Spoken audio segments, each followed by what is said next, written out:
Now, here's Ed Bernstein. Well, it's that time of the year again. We're great entertainment is here in Las Vegas, and here to talk about it is Myron Martin from the Smith Center. And you know, entertainment is seasonal in some extent, right? I mean, is it slowed down a little bit in the summer? No, that's the interesting thing about Las Vegas and about the Smith Center. Some performing arts centers around the country do shut down for a month or so in the summer. Not here at the Smith Center. In the last 365 days, we did almost 500 performances. So there's always something going on at the Smith Center. You know, it's such an institution in town that I think people tend to forget how difficult it was to create and build and develop and fund the Smith Center. You want to talk a little bit about those days?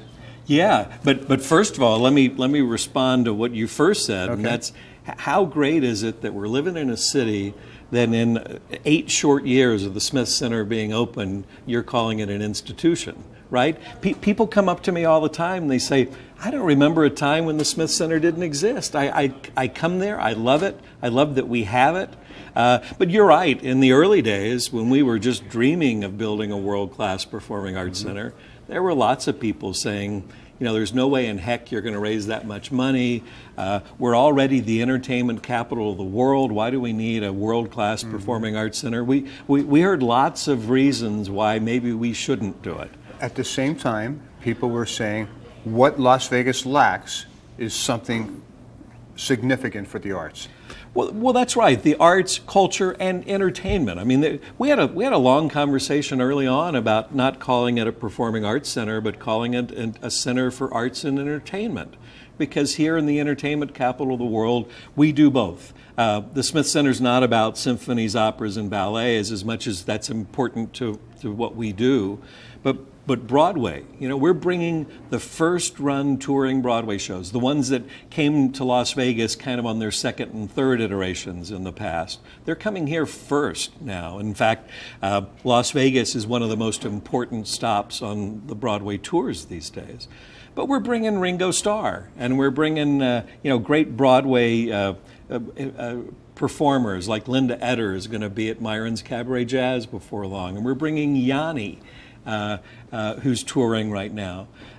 So we're trying to bring a little something for everybody, whether you like music, theater, dance, jazz, classical, reggae, whatever you like, you're going to find it at the Smith Center. And you have it all. And the building, you know, look, it speaks for itself. It's an amazing facility, amazing. And but I would like to talk about how it got built and how it got its name from Fred Smith. Yeah, well, of course, Fred W. Smith, the head of the Donald W. Reynolds Foundation, the folks who put their money where our mouths were early on and said, this is going to be the game changer for Las Vegas.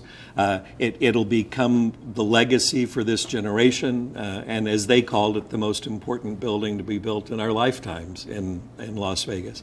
So Fred W. Smith was not only a personal contributor, he and his wife Mary were one of the early $1 million personal givers, but the Reynolds Foundation over time gave about $200 million to make the Smith Center possible.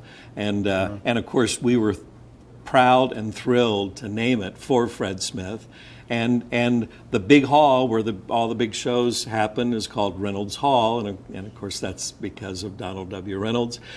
Look, you said building. We went after the greatest architects in the world. We got David Schwartz out of Washington, D.C., and we asked him to design something timeless and elegant that would look like it's been here for years and years and will last for the next 200 years. And that's exactly what we designed, and that's exactly what we built.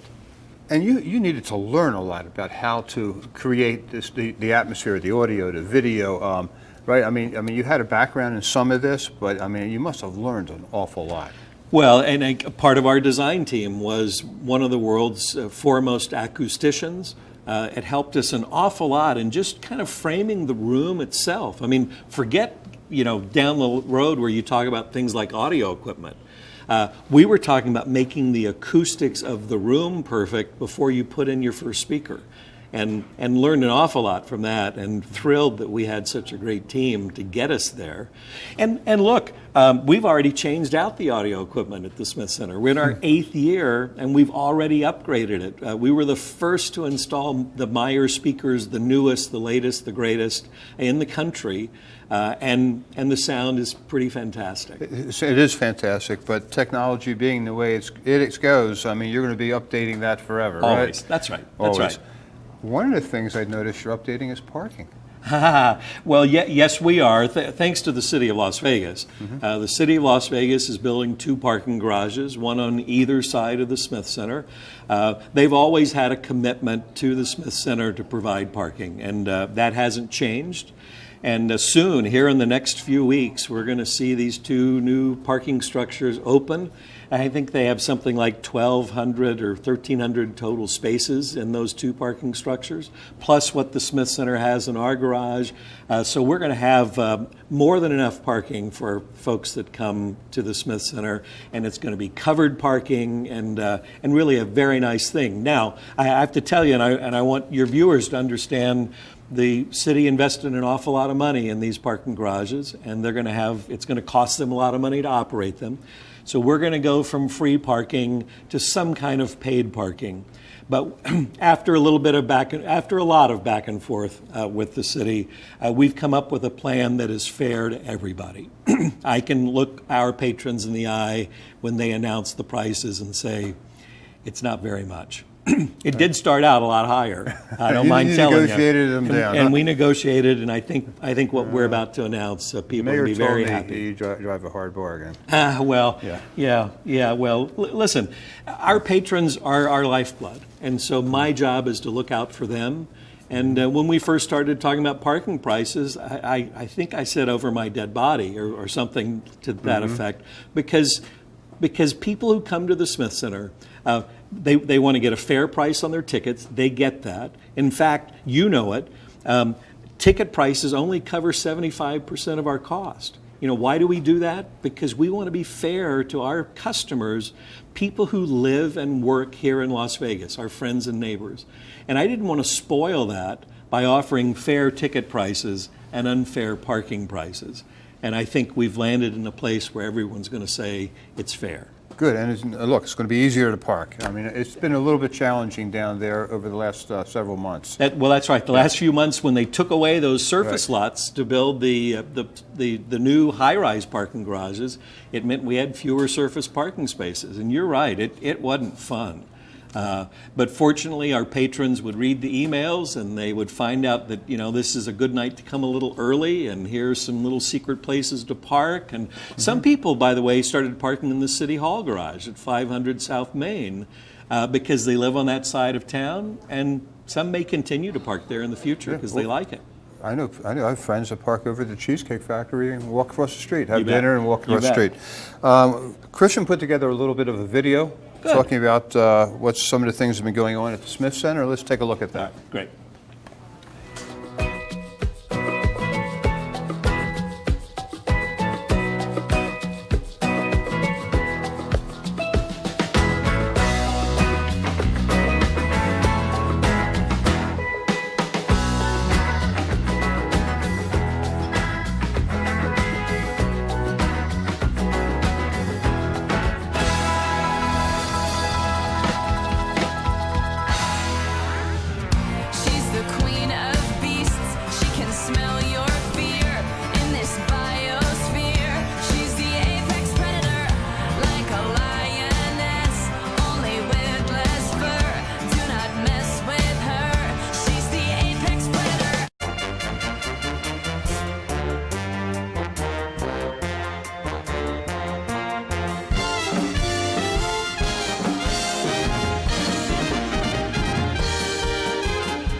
Come share with her our laughter and our tears. And as mysteries and miracles befall us through the years. Mama will, Mama will. Oh, Mama will.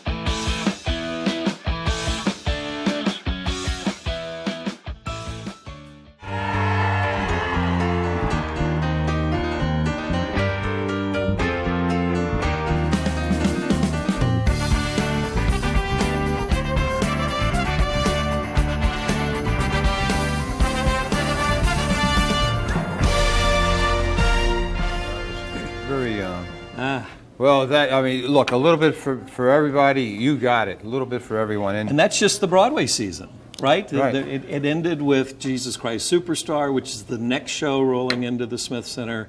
SpongeBob, which isn't just for kids, by the way. The music's fantastic and written by some of the big rock stars. You don't want to miss that one. A lot of really good shows, and you and I were talking during the break about Jimmy Buffett and how he has so many fans that Yes, he does. We're going to be packed for that show. So the Jesus Christ Superstar is here in November. Yeah. November 5th to 10th. Let's talk about the Grinch. Right. I mean, that's a fun show. It's a family. I don't care what age you are. You're going to enjoy it around Christmas, Thanksgiving time. But that's right. We have this tradition now of finding shows during the Thanksgiving break, and people love getting their families together and coming to the Smith Center. The Grinch happens during that period, and one of the things that we're proud of is that we've started having an occasional show which we call sensory friendly. And these are performances just for families of folks on the autism spectrum that are just for those families. So that we're doing a special performance. We did it for The Lion King. It was a spectacular hit for families that normally couldn't go out to the theater and see a show like that. We're doing it for Grinch, and we're proud of that. And of course, the full week, the full Thanksgiving week, full of performances of Grinch, The Grinch Who Stole Christmas. You're the one who's responsible to bring these shows here. And as a result, you need to go view your own shows around the country. How many shows do you get to see a year? Well, so as a Tony voter, so I'm one of the people that votes on the Tony Awards. It means that I have to see all the new shows on Broadway every year. And that means on average about 12 trips to New York every year just to see the new shows. And then we see things, there are some pre-Broadway runs that are coming up. I'm going to be in Chicago for one, and Southern California for one here soon. So we're always kind of gearing up for what's next. And of course, when new seasons open, we have our eyes wide open, and we make sure that when we see something that we really like, that we raise our hands early and say, make sure the first season comes to Las Vegas. So what is on that list? What is on the wish list? Oh, the wish list? Well, see, that's the beauty of Broadway, is that we don't know the list until the new season starts. And this season on Broadway just started. So I don't know yet. I'm not sure what's coming next, except a couple of weeks ago I saw Moulin Rouge. You remember the movie Moulin for sure. Rouge? Yeah. They brought it to life on stage, and I've already raised my hand saying, let's make sure we get that to Las Vegas. Great music, great acting, great story. All of that. Yeah, the Broadway season's terrific, and we're proud of it, and we're one of the more important stops on the Broadway tours. But of course, we do a lot more than just Broadway at the Smith Center. Right. We'll talk about that in a minute. All right, I just good. want to finish up on the Broadway because I know that last year we had, was it a year, maybe 2 years? When was Hamilton? A year, 2 years ago? Yeah, it was a year and a half ago. Year and a half ago, and it was a phenomenon. The tour around the country is unlike anything we've ever seen before. Certainly, it was the biggest thing that we'd seen in Las Vegas in terms of just demand for tickets. Why was it so successful? Well, why was it so successful on Broadway? I mean, so many reasons. Lin-Manuel Miranda, the guy who wrote it, did something new and different and fresh and extraordinary. I mean, he told American history, the facts of American history, with rap and hip-hop music in a way that is now being used to help teach history in the New York public schools. I mean, this wasn't some fluffy little show. This was American history told in a new and fresh way. And people go, I don't want to see a show with rap and hip-hop. Yes, you do, right? You don't want to miss this. It was that good. And I bet people pay attention. Students pay attention more when they see a history come to life like that in front of them. Yeah. Well, remember Schoolhouse Rock? They used to teach us history through songs because you remember it if you sing it. Kids are remembering parts of American history because of the songs in Hamilton. And by the way, we never talk about shows that we haven't announced, but the shows that I want to bring back, That's on your list. That's high on my list. Okay, well, we'll look for that one potentially. You have another room there, Yeah. named after you, Yes. which is, look, it's affordable, it's comfortable, you talk about acoustics and sound and being up front and personal with an entertainer. You can't go wrong at Myron's. Well, first of all, I'm still a little embarrassed, although still honored, to talk about it as Myron's Cabaret Jazz, because it opened as Cabaret Jazz, and during our 5th anniversary, our board was nice enough to rename it Myron's, and I'm proud of that. And you're right.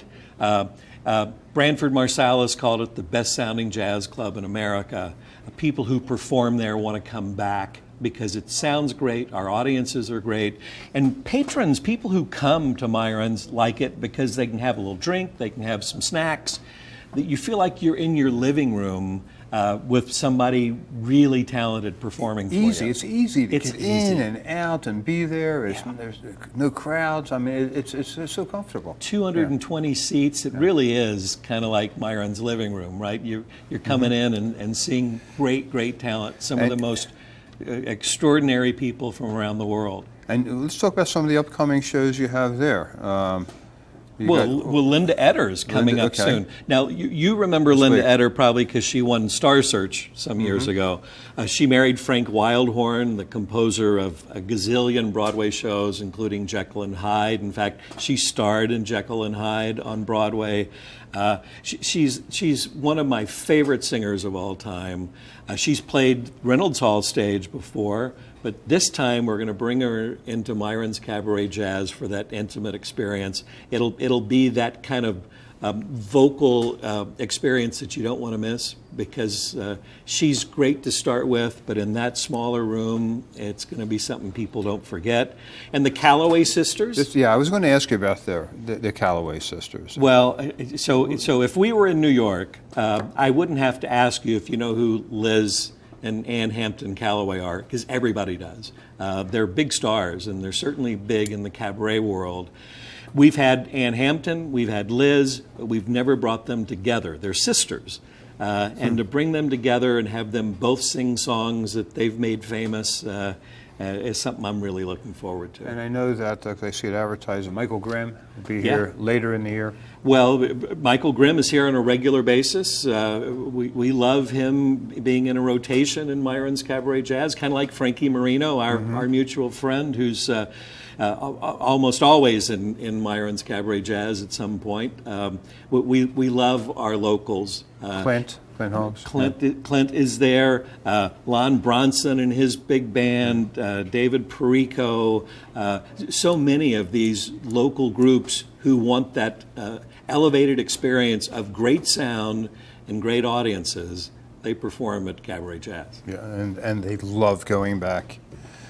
Other shows you have at Reynolds Hall? Well, Jackie Evancho. Jackie Evancho and Paul Anka.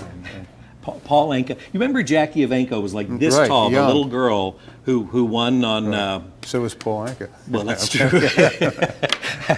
Well, Jackie has grown up. Yes. And her voice has grown up and matured, and she's going to be in Reynolds Hall. Paul Anka's been to Reynolds Hall a number of times now. We're starting to think of him as a regular because our audiences love him. I mean, he's part of the fabric. And there's Jackie on video now. God, I can't wait to see her as she's grown up and matured. Paul Anka, probably one of the most underrated writers. Oh, well, I don't know if he's those of us who know his work rank him very high, but maybe you're right. Yeah. Maybe not enough people know of the hits that he wrote for Sinatra and others. I mean, he's a very talented guy. Does he still write, a guy his age? Good question. Yeah. He must. You know, when you're that talented, and he's still performing. I can't imagine him giving up writing. You get to meet all these people. I mean, you mentioned Ringo Starr. You went back to New York. Did you meet Ringo? I did. Ringo Starr in the All-Star Band has played the Smith Center before. I was in New York with a mutual friend of ours, Michael Severino, and we went and saw Ringo and the band. And always a great experience. I mean, every member of the band is a superstar, right? And talked about maybe bringing him back to Las Vegas as well. Wow. And when they come, I mean, these are superstars, some of these people, right? I mean, so you have to cater to hotel rooms, transportation, security. You have a big job. Well, listen, we love it. We love it. And we love when people come to the Smith Center and go, oh my God, I had no idea. Mm-hmm.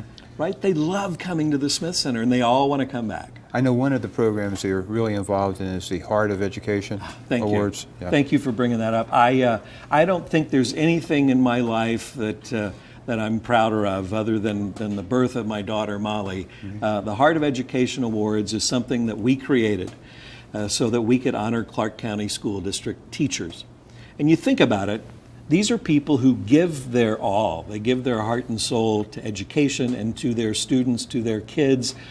They're not looking for thanks, but they're not recognized very well either.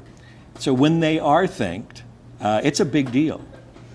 So real soon now, you're going to be able to nominate great teachers. You can go to the Smith Center website, and there's a link for the Heart of Education. If you know of a teacher that's doing great work, who goes above and beyond, nominate them. And here's the beauty.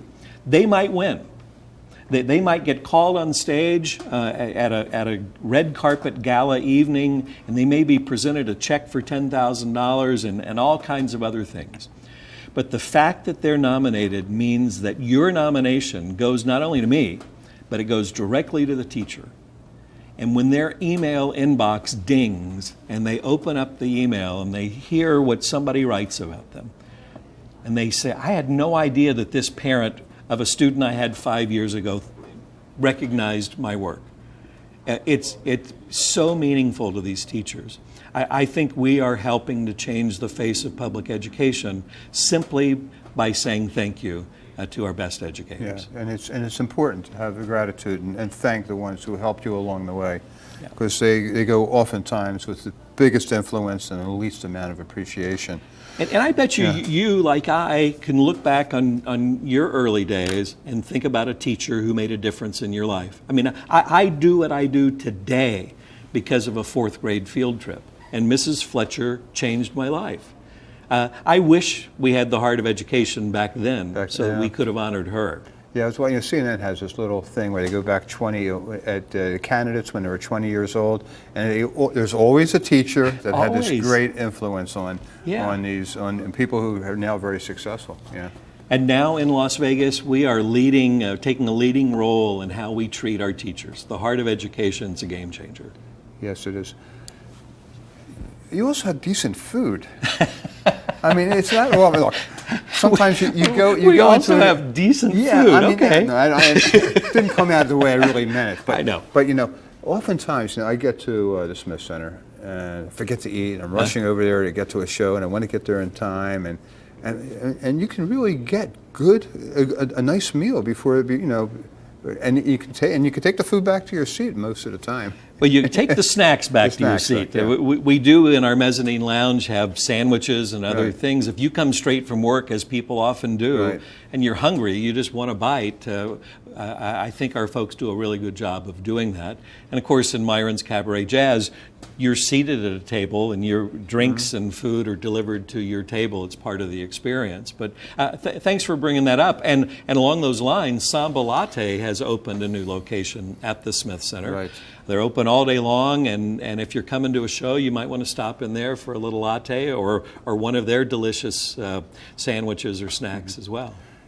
Have all the sports teams moving to town had any impact on what's going on at the Smith Center? Yeah. I mean, positive and kind of negative. And the positive is that when we first started talking about the Smith Center, we said we're the largest community in North America without a world-class performing arts center, major league sports, and an academic medical center. Mm-hmm. Look how far we've come. We're checking all 3 boxes now. The fact that we have the Golden Knights, who I'm a big fan, and I can't wait for the Raiders to get here, means that we really are a major league city. Now, Has it had a negative effect on the Smith Center? Maybe. Some of our sponsors now are having to weigh their budgets and decide whether they can afford to be a sponsor for the Smith Center, right, and the Raiders and the Golden Knights and the Aviators and all of the rest.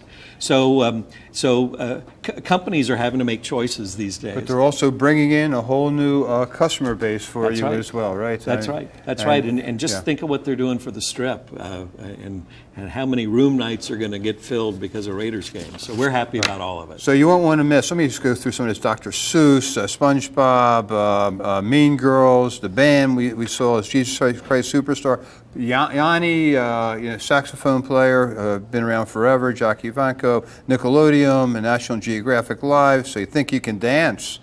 Paul Anka. Yeah. Linda Eder, Liz Calloway and her sister, Alice Smith. We still have time. You can just take me off whenever you're finished here. Jesse Cook, Broadway Princess Party, Michael Grimm, Deanna Martin, right? Related to Dean, I'm sure, right? Daughter? Yes. And Dina Martin. Dina Martin. Yeah. Taj Express. I miss anybody? Once on This Island.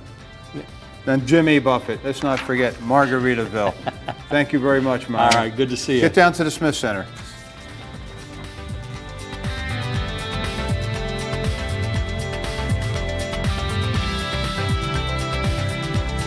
Daughter Dana fought a long battle with Crohn's disease before passing last year.